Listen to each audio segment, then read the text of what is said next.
Good morning, ladies and gentlemen. Welcome to the show. I'm glad to have you guys here on this 29th, a Wednesday, 29th of May, 2024. Thank you for tuning in.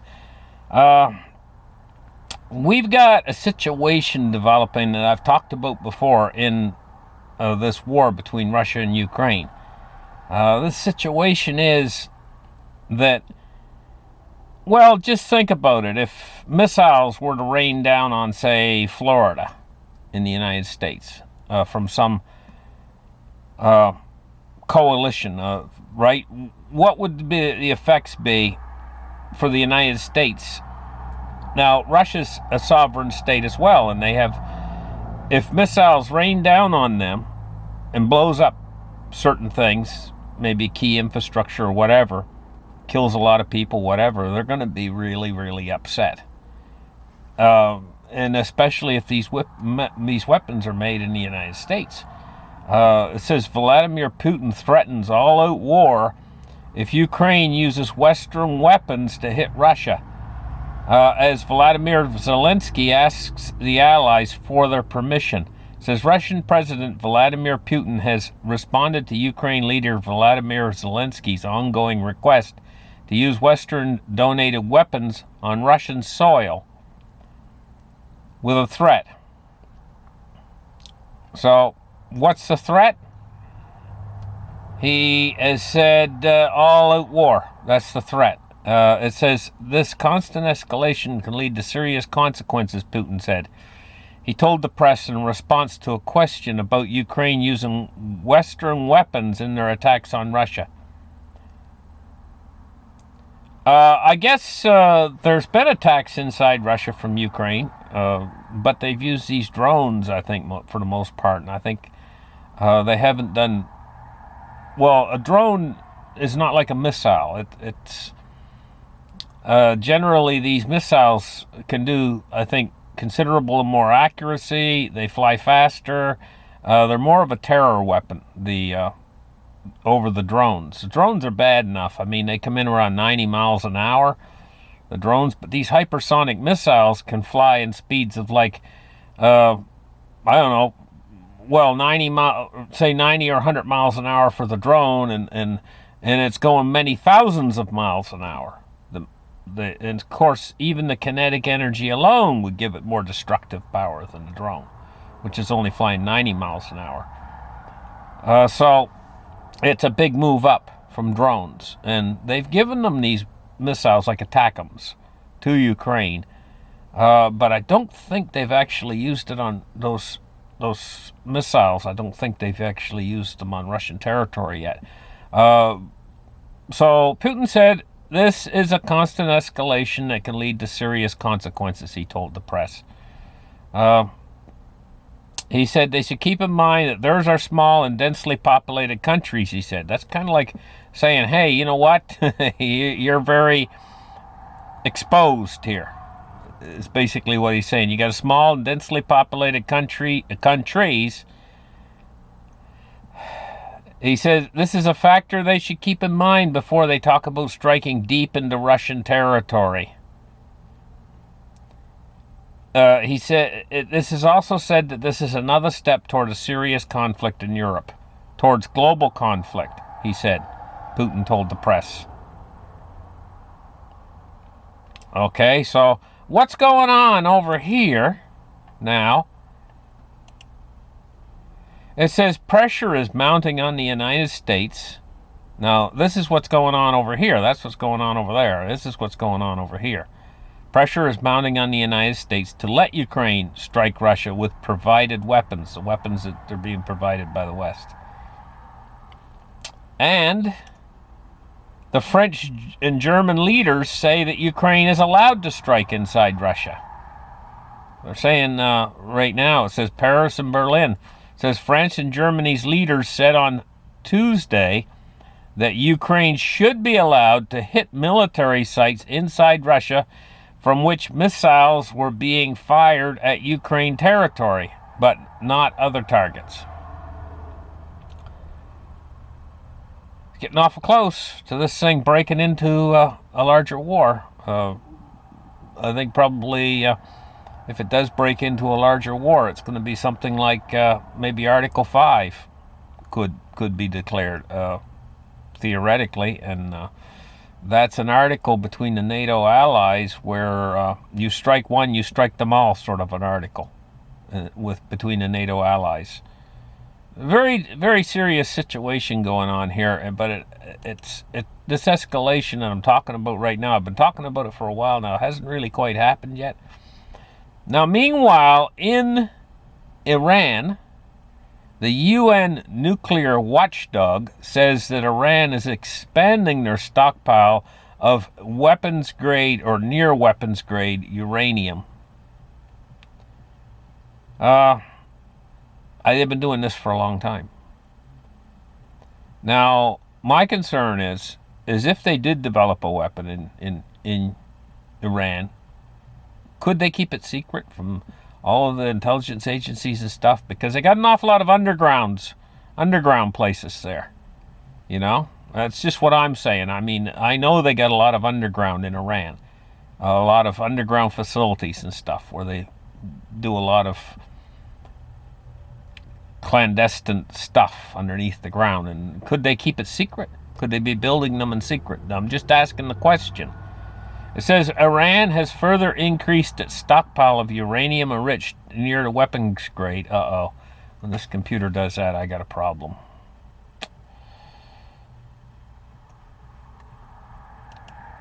When this computer does this stuff, I have to reboot. But we'll see. UN nuclear watchdog says Iran expanded its stockpile of nuclear weapons. So we talked about that. Now, remember the Gaza pier that the United States was building with taxpayer dollars and everything? And I thought it was a good idea, and I think it was a good idea to get the food and aid into Gaza. But they got hit by a heavy seas, and it must have been some awfully heavy seas to knock that big thing out of commission. It must have been a storm or something.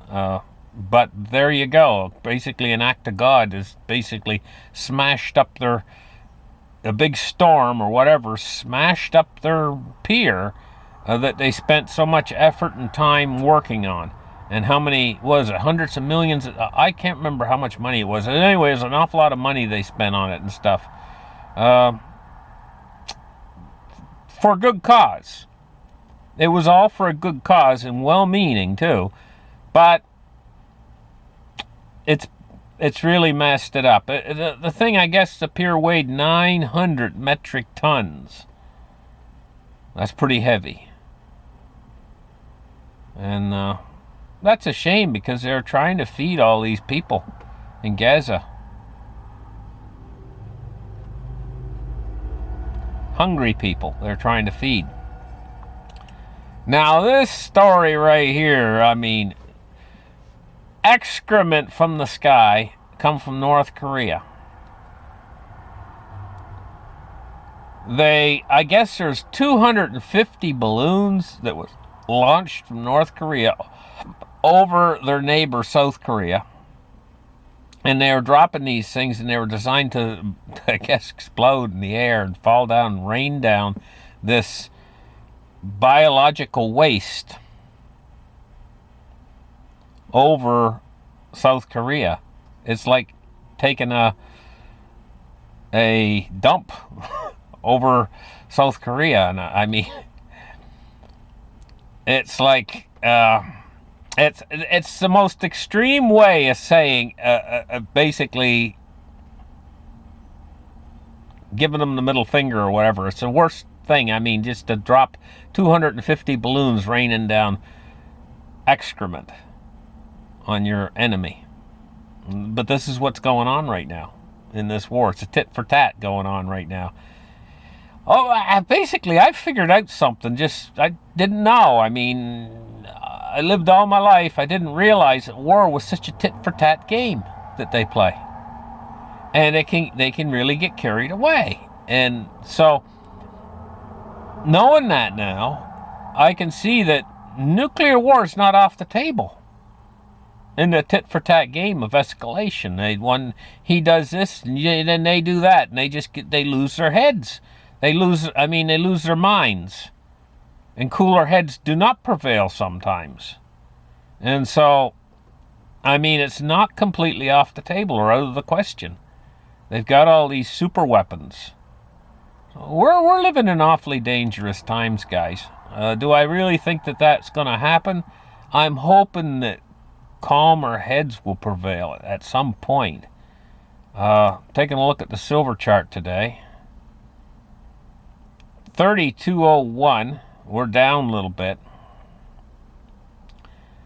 But it's still high. Silver price, high comparatively speaking to what it was just a few months ago when I was talking $22. Now it's $32. So that's a big move up. So you guys are invested in silver. You're finally starting to make a little bit of your return on your investment. Taking a look today at the ROI, return on investment. Taking a look at gold today. What does it say here? It says, did gold really go down 1620? And did silver really go down 06? Yes, of course it did. We can see it right here on the charts. Why are they saying that? Why are they so... Did platinum really go down $26? They're going through all the precious metals here. And they're... Well... Yes, they can go down. The people starting to think they can only go up. So gold's at 23.42. Cryptocurrency today. Bitcoin has went down a little bit. It's cooled back down a little bit. 67,586. So it was heating up. It was getting up to 70,000. Now it's back down to 67.5. Ethereum's at 37.77 and XRP's at 52.9 cents. Guys, Bitcoin has been like playing this game lately. This is more frustrating game than silver's doing. At least silver's going up and it's staying up. Bitcoin's playing this game where it goes up to 72,000, drops down to 62,000, goes up to 65, goes up to 70, drops back down to 65, goes... It's retracing the same territory back and forth like a schizophrenic. And so I'm saying to myself, hey, this is frustrating for Bitcoin people who are really into Bitcoin because they're like cheering it on. It gets up, it starts to get to the point where they think, oh boy, it's going to set new highs, 70,000, wow, and then poof. How many times is it going to play this game before it finally breaks 72,000 and starts to move up toward 100,000? Because we're all getting tired of this up-down business in this range-bound, up-down, crossing the same territory it's crossed before. We're getting tired of that. Come on, Bitcoin, get your act together. Now, the Dow Jones Industrial Average is down 338 points. And that's probably something to do with why Bitcoin is down a little bit today. 38,515. So we're about 1,500 points off of the all-time high there now at this point. Nosebleed territory, that all-time high, 40,000. Take a look at crude oil today, and it's 41 cents down at 79.43.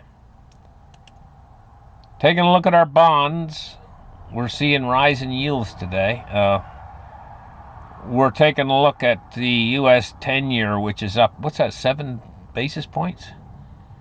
4.61. And the U.S. 30-year at 4.73, up 8.3 basis points. So bond yields are going up right now a little bit, and the dollar's going up too at 105.02. Now, if what I was talking about in my shows comes to fruition, if the Fed holds the line like they're doing, and we get some sort of a meltdown within the financial system because the Fed's holding the line, some big entity goes bankrupt, or multiple big entities go bankrupt within the system, and that creates contagion, which causes other big entities to go down, and then job losses start to increase on the big time and stuff. And it can all happen so fast from this point forward. It can create a financial crisis not unlike what happened in 2008. Very similar. Then the Fed will react, and they'll start printing again, and they'll lower interest rates to combat that, because that's more important to them. The stability of the financial system is more important to them than inflation. And so they will continue holding the line against inflation as long as we do not get that crisis happen. But when the crisis occurs, then they will change their tune, because the financial system stability is more important than inflation when you get to the bottom line of it all. And they'll do whatever they have to do to support this system and keep this system from rolling over into what happened in 2008 all over again. What does that mean? It means that probably crisis ahead, like 2008, something like 2008, and then a pivot by the Fed to stop it. And then massive inflation's going to come pouring in after that. And that's going to really begin the end demise of the dollar. Because what's been keeping the dollar high here at 105.1, and the strength in the dollar, is what the Fed is doing with their tightening and everything, and trying to combat inflation and everything. It's keeping the dollar riding high and strong.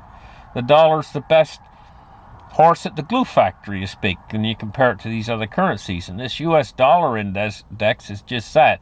It's a comparison mostly against the euro. I think it's 60% euro. And then there's a few other currencies like Canadian dollar and Swiss franc and et cetera, et cetera. I think Great British pound. I think Japanese yen. I think I've named most of them there in the US dollar index. But there you go. Strong dollar as long as the Fed can hold this line. And it's not going to weaken significantly, I don't think, because we got the dollar milkshake happening right now. You want to talk about Brent Johnson and the dollar milkshake? This is it. We're in it. We're in it right now. We got a very strong dollar, well over 100 on the DXY. But that can all end if the Fed is forced to pivot. It can all go in the opposite direction. It can all go south. This is the thing about trusting in the dollar too much. Because if it all goes south suddenly, because the Fed is forced to pivot, yeah, that's right. There might be a very short period in there where there's a fire sale because of a shortage of dollars. And the milkshake theory even gets stronger than it is now. But it'd be very short-lived. And you might not be able to capitalize on it because it might be just too short. Because the Fed's getting fast. Remember what happened during the Silicon Valley banking crisis? How quick the Fed reacted? Janet Yellen in there saying, yeah, we're going to cover everybody. We got your backs. We're going to cover all deposits, blah, blah, blah. They're quick. They got right in there. And if we get another crisis, they might get right in there so quick you might not have any time to do anything. The whole thing might turn down and then turn right back up on the other, just like a quick spin. Anyway, thank you guys for listening to my show. Like and subscribe. And remember, you can join this channel. And I'm thinking Thursday I'm going to be doing that's tomorrow. A special show for my members, and it's for a whole month. A whole month, 4 weeks, for the price of maybe a cup of coffee and a bun or whatever, a cup of coffee. I mean, you get all these special features, and with a big, most important thing to me is it really helps support this channel, and I really appreciate it. And we got a new member out there. Just joined. Now we got 11 joined up. And welcome to the new member. And we'll catch you guys in the next show, and have a great day. Bye-bye.